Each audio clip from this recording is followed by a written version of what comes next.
Halo semuanya, kembali lagi di channel Naik Level. Pada video kali ini, kami akan membahas analisa saham BBCA atau Bank Sentral Asia Terbuka ya, sesuai dengan request dari salah satu penonton di video kami yang sebelumnya. Seperti biasa, kita akan bahas company profile secara singkat, kemudian kita akan bahas fundamental analysis atau kelayakan perusahaan dan harga sahamnya. Kemudian kita cek dari sisi seasonality, itu bulan terbaik untuk membeli stok ini. Kemudian dari sisi bandarmologi, apakah sedang terjadi akumulasi atau distribusi, dan terakhir dari sisi teknikal itu range pergerakan harga dan likuiditas sahamnya seperti apa. Nah, kita akan langsung masuk aja ya ke company profile. Mungkin ada yang belum tahu, Bank BCA kenalan dulu, tapi harusnya sih sudah pada tahu ya. Ini kan merupakan perusahaan yang bergerak di bidang bank umum ya, jadi ini cukup besar dan bank besar di Indonesia, bank swasta. Tugasnya ya menghimpun dana dari masyarakat dan menyalurkannya kembali ke perusahaan-perusahaan untuk kredit teman-teman ya. Ini sudah berdiri sejak Oktober 1955 atau sudah 67 tahun dan memiliki 9 anak perusahaan. Dan ini adalah 9 anak perusahaannya teman-teman ya, BCA Finance ya, ada BCA Sekuritas, asuransi, Multi Finance, asuransi jiwa, ada bank digital juga ya. Ini komposisi pemegang sahamnya dipegang oleh Dwi Muria Investama Andalan, ini milik Jarum Group. Ya, kemudian sisanya masyarakat 45,06%, dan dari masyarakat yang dipegang masyarakat ini itu 82,6%-nya dikuasai oleh institusi asing. Jadi ini saham yang benar-benar dikuasai oleh institusi asing ya untuk saham yang beredar. Ya, kemudian yang terbesar kedua ada di individu lokal malah ya, institusinya lebih kecil daripada individu lokalnya. Dan individu lokalnya ini diwakili oleh cukup banyak nih, 297.527 investor terakhir di bulan Juli, dan ini selalu bertambah ya. Jadi investor retail ini semakin lama semakin tertarik dengan saham ini. Nanti kita cek kenapa. Ini listing di bursa tahun 2000 dan dapat IPO-nya 927 miliar. Saldo laba di kuartal 2 2022 ada 182,8 triliun. Jadi ini cukup tinggi profitnya ya. Oke, kita langsung masuk ke fundamental analysis ya. Kita akan bahas income statement-nya atau bagaimana performance perusahaan ini selama ini. Kalau kita cek ya grafiknya dari tahun 2009 ke 2021 ini selalu stabil naik, menanjak terus. Terakhir 80,3 triliun, bahkan di pandemi pun pendapatan nggak turun. Ya, kalau kita cek dari sisi laba bersihnya juga dari 2009 sampai 2021 ini selalu naik, kecuali 2020 ya, pada saat pandemi labanya turun sedikit, namun sudah digantikan di tahun 2021 ini teman-teman ya. Terakhir 31,4 triliun 2021 dan persentasenya cukup besar, bukan cukup besar, ini sangat besar teman-teman ya, 39,1% ya dari pendapatannya. Nah, kalau kita cek di kuartal 2 ini sudah kuartal 2 2022 ini sudah membukukan pendapatan 21,3 triliun dan laba bersihnya 9,98 triliun atau meningkat secara persentase 46,8% ya. Ini sih memang luar biasa ya teman-teman ya. Net laba bersih loh ini teman-teman ya, bukan gross.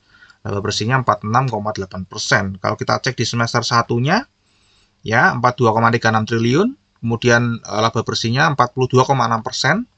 Di tahun dibandingkan tahun sebelumnya secara pendapatan ini naik teman-teman ya, naik 2,7%, dan secara labanya naiknya sangat signifikan yaitu 24,82%. Ya, ini secara persentase juga naiknya luar biasa. Jadi ini dari sisi kinerjanya ya, menurut kami sih ini kinerjanya bukan cukup lagi ya, sangat bagus teman-teman, ini wonderful company. Oke, kita cek dari sisi balance sheet-nya teman-teman ya. Ini total asetnya ada 1.264,5 triliun dan ini setiap tahun selalu naik. Ya, grafiknya cantik-cantik ini teman-teman. Liabilitasnya juga selalu naik, dan kalau bank itu liabilitasnya pasti ada dana nasabah teman-teman. Kita akan cek nanti dana nasabahnya berapa. Ini liabilitasnya totalnya adalah 1.061,3 triliun dengan total ekuitasnya 203,2 triliun, dan ekuitasnya juga sangat cantik sekali. Grafiknya dari tahun ke tahun nggak pernah satu kali pun turun, dan bahkan tumbuhnya stabil teman-teman ya. Dan kita cek ya, simpanan nasabahnya itu dari total liabilitas ada berapa? Ada 1.003,3 triliun. Sehingga kalau kita kurangkan total liabilitas dikurangkan simpanan nasabah, itu hanya 58 triliun atau ekuitasnya itu masih 3,5 kali dari total liabilitas di luar dana pihak ketiga. Jadi ini perusahaan yang sangat sehat teman-teman ya. Kinerjanya bagus, secara balance sheet juga sehat. Nah, kita cek dari sisi arus kasnya. Nah, kalau dari si arus kas memang kita nggak bisa dapat informasi yang berarti ya, seperti yang sudah diinfokan di video sebelumnya mengenai bank. Ya, namun kalau kita cek dari sini, ini tipikal perusahaan yang selalu membagikan uang ya teman-teman ya, membagikan dividen, rutin membagikan dividen ke pemegang sahamnya. Ya, kita akan bahas di bank rasio teman-teman ya. Jadi cash flow statement kita akan gantikan dengan bank rasio. Untuk bank rasio ini sudah pernah kita bahas teman-teman ya. Teman-teman juga bisa cek di video link di atas ya. Kalau pengen tahu ini dapatnya dari mana dan seperti apa lebih detailnya, di situ kita juga kasih contoh perbandingan dengan bank-bank lainnya. Oke, kita akan bahas secara singkat ya di sini. Untuk kewajibannya ini modalnya cukup kuat teman-teman ya, karena kan sudah disebutkan minimum itu adalah 8-11%. Ini hampir 2 kali lipatnya. Kemudian aset bermasalahnya juga sangat bagus ya, di bawah 2%. Kemudian kita cek dari cadangan CKPE-nya ini lebih besar daripada NPL gross, jadi ini cukup bagus.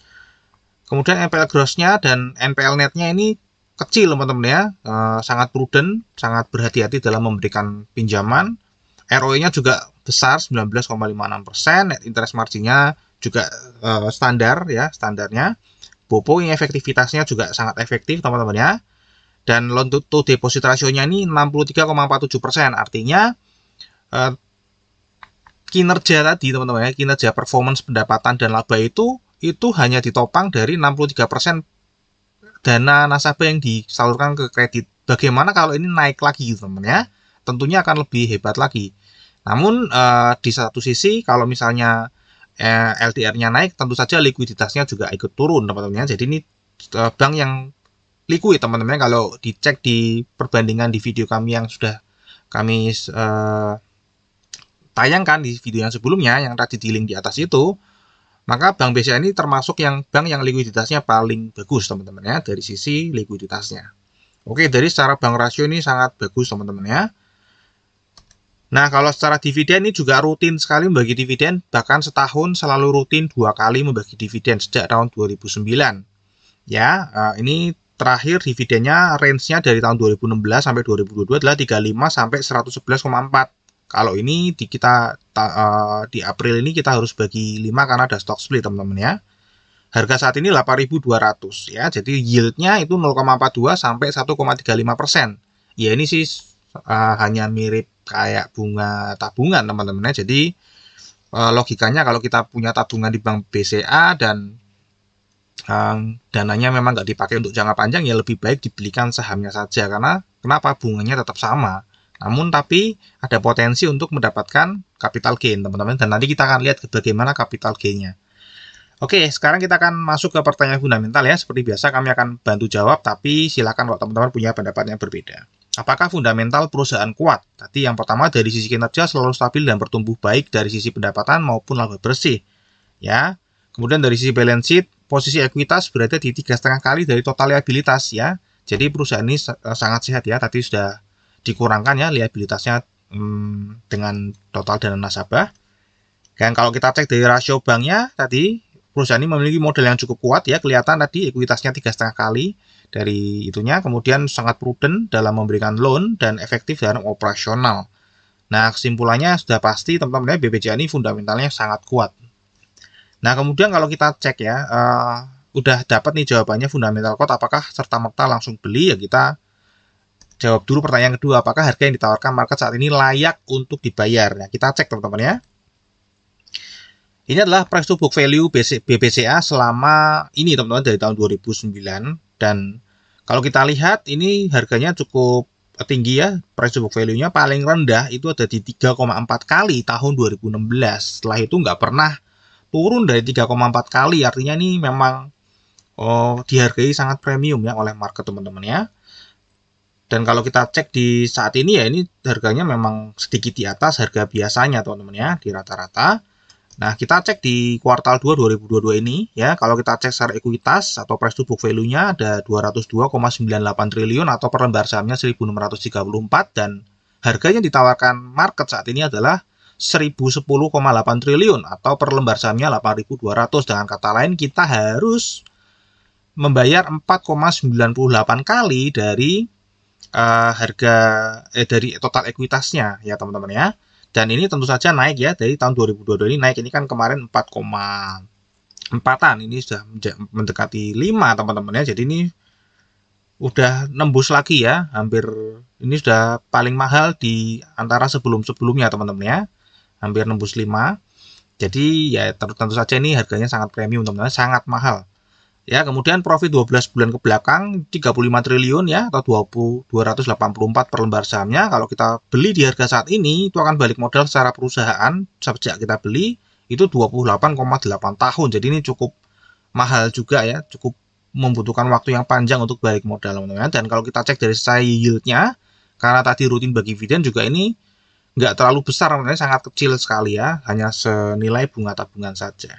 Jadi menurut kami teman-teman ya, apakah harga yang ditawarkan market saat ini layak untuk dibayar? Menurut kami sih tidak ya, masih terlalu mahal. Tapi bukan berarti harganya nggak bisa naik lagi teman-teman ya, cuman kan dari sisi kami adalah ini masih sangat mahal.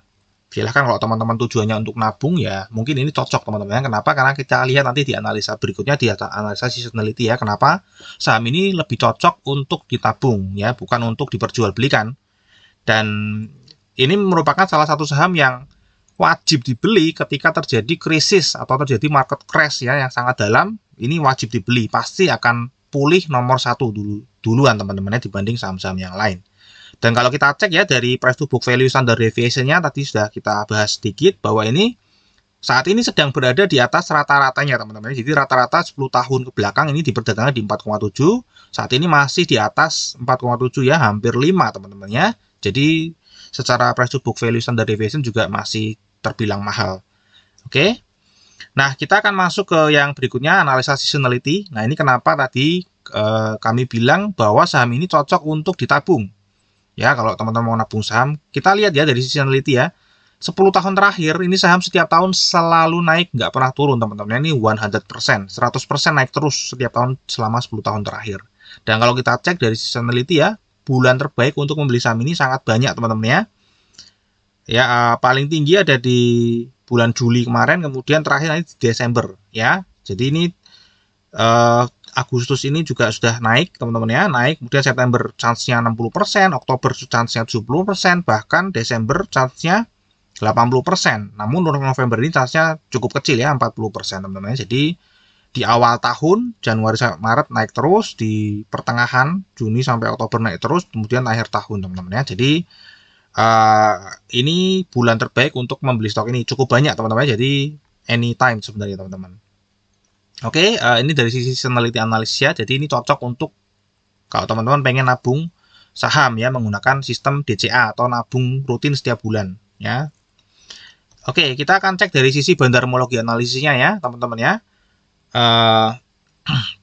Kalau kita lihat dari underlay-nya teman-teman ya, kita cek sempat kemarin waktu harga turun ada yang buang barang teman-teman ya, ada yang buang barang. Namun saat ini dari tanggal 1 Agustus sampai hari ini, sampai video ini dibuat, itu sangat rajin dalam akumulasi. Dan kalau kita cek di broker summary-nya, ini broker Cassiet sangat dominan, dan RX ya sangat dominan dalam melakukan akumulasi. Namun akumulasinya ini disertai dengan kenaikan harga teman-teman ya. Jadi kemungkinan ya nggak tahu ini apakah markup atau akumulasi, namun kalau kita lihat dari sini harusnya ini sih akumulasi teman-teman ya, namun disertai dengan kenaikan harga. Oke, kalau kita cek tadi kan di awal bahwa BCA ini dikuasai oleh asing, kita cek ya asingnya, dan kita lihat ya memang benar-benar dikuasai asing teman-teman ya. Kita lihat harga selalu bergerak naik, kalau asing jual ikut turun, kalau asing beli ikut naik teman-teman. Ini nempel terus, overlay-nya nggak pernah lepas dari harganya, dan ini pada saat asing akumulasi ya harganya naik terus teman-teman ya.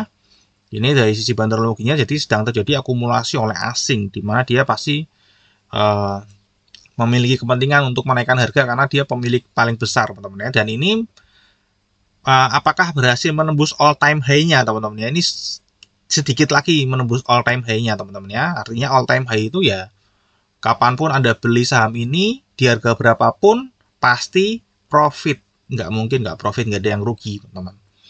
Oke, kita cek kemudian dari sisi yang berikutnya, yaitu sisi teknikal ya teman-teman ya. Nah, kalau kita cek ini sejak bulan Oktober ini sebenarnya cenderung sideways setelah naik tinggi ya, hampir menyentuh all time high-nya, kemudian dia turun lagi cenderung sideways teman-teman ya, di range 7.000 sampai 8.300 300 dan 8.300 ini pernah kesentuh ya di bulan akhir Maret ya, waktu mau membagikan dividen, dan ini all time high-nya dia ya 8.300, dan ini sekarang mantul dari 7.000, mau menembus lagi all time high-nya, kurang 1,2% lagi teman-teman. Apakah nanti setelah video ini dirilis akan tembus all time high-nya, ya nggak tahu ya. Jadi ini luar biasa teman-teman ya sahamnya. Namun kalau misalnya ternyata nggak jadi menembus all time high-nya, ya mungkin dia akan koreksi lagi teman-teman ke 7.900 atau bahkan ke 7.650 ya, dan mungkin kan ada kemungkinan lagi balik ke 7.000. Jadi ini mantul-mantul lagi sideways teman-teman ya. Nah, kita tunggu aja ya apakah bisa saham Bank BCA tadi dengan secara fundamental ya, secara profit naik 24%, kemudian akumulasi didukung dengan akumulasi bandar asing yang terus agresif membeli saham ini, apakah berhasil menembus all time high-nya. Kemudian kita cek dari sisi likuiditasnya ya, selama 1 bulan terakhir ini diperdagangkan per harinya 87,12 juta lembar saham, atau kalau kita kalikan dengan harga saat ini adalah sehari sekitar 714 miliar per hari. Jadi ini sangat liquid teman-teman ya sahamnya. Oke, dari kami itu aja. Semoga video ini bisa bermanfaat ya buat teman-teman. Terima kasih, dukung channel ini dengan subscribe, like, dan share, dan sampai jumpa pada video kami yang berikutnya.